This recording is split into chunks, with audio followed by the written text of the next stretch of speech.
मुंबई की एक कोर्ट ने पूर्व सेबी प्रमुख माधवी पुरी बुच और अन्य 5 लोगों के खिलाफ शेयर बाजार में कथित धोखाधड़ी और नियम के उल्लंघन के आरोप में एफआईआर दर्ज करने का आदेश दिया था। आपको बता दें, माधवी पुरी बुच का सेबी प्रमुख का कार्यकाल 28 फरवरी को ही समाप्त हुआ और उनकी जगह ओडिशा कैडर के आईएएस तुहिन कांत पांडे को नया सेबी प्रमुख बनाया गया है, जिनका कार्यकाल 3 साल तक का रहेगा। ये आदेश स्पेशल जज ने दिया था। जर्नलिस्ट सपन श्रीवास्तव ने एक याचिका दाखिल की थी। सपन ने स्टॉक एक्सचेंज पर एक कंपनी की लिस्टिंग में बड़े पैमाने पर फाइनेंशियल फ्रॉड और भ्रष्टाचार का आरोप लगाया था। अब सेबी का भी बड़ा बयान आ गया है। पूर्व सेबी चीफ माधुरी पुरी बुच समेत 5 लोगों पर एफआईआर दर्ज करने के मुंबई अदालत के फैसले को चुनौती देने के लिए सेबी कानूनी कदम उठाएगी। सेबी ने इस बयान जारी कर कहा है कि वो कोर्ट के फैसले को चुनौती देगी।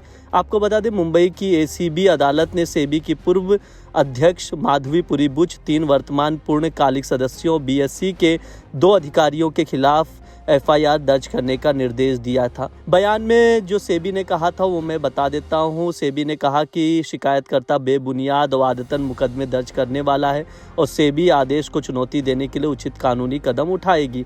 आपको बता दें, इस बार माधवी पुरी बुच के खिलाफ शिकायत करने वाले शिकायतकर्ता एक स्थानीय पत्रकार है। शिकायतकर्ता ने माधवी पुरी बुच समेत 5 लोगों पर शेयर बाजार में धोखाधड़ी और नियमों का उल्लंघन करने का आरोप लगाया है। सेबी ने अपने बयान में कहा है कि ये अधिकारी संबंधित समय पर अपने अपने पदों पर नहीं थे, फिर भी अदालत ने बिना कोई नोटिस जारी कर या सेबी को तथ्य रिकॉर्ड पर रखने का अवसर दिए बिना ही एफआईआर दर्ज करने की इजाज़त दे दी। अदालत ने क्या आदेश दिया था वो मैं आपको बता देता हूँ। अदालत के आदेश में कहा गया है कि आरोप नियामक प्राधिकरण, विशेष रूप से सेबी की सक्रिय मिलीभगत से स्टॉक एक्सचेंज में एक कंपनी की धोखाधड़ी से लिस्टिंग की गई। शिकायतकर्ता का कहना है कि सेबी के अधिकारी अपने वैधानिक कर्तव्य में विफल रहे, बाजार में हेरफेर की सुविधा दी और निर्धारित मानदंडों को पूरा नहीं करने वाली कंपनी की लिस्टिंग की अनुमति देकर कॉर्पोरेट धोखाधड़ी को सक्षम बनाया। शिकायतकर्ता ने क्या आरोप लगाए हैं वो जान लीजिए। शिकायतकर्ता ने आरोप में कहा है कि एक कंपनी को 1992 के सेबी अधिनियम और उसके तहत नियमों विनियमों के अनुपालन के बिना स्टॉक एक्सचेंज में लिस्टिंग की गई थी। आरोप में कहा गया है कि इस लिस्टिंग में नियामक एजेंसियां, खासतौर से सेबी की सक्रिय मिलीभगत रही है। माधवी बुच ने जो भी किया वो सरकार के संरक्षण में किया। इसके पीछे देश की सरकार का पूरा संरक्षण था, क्योंकि उनके सामने सारे तथ्य आने के बावजूद उनको सेबी प्रमुख के पद से नहीं हटाया गया।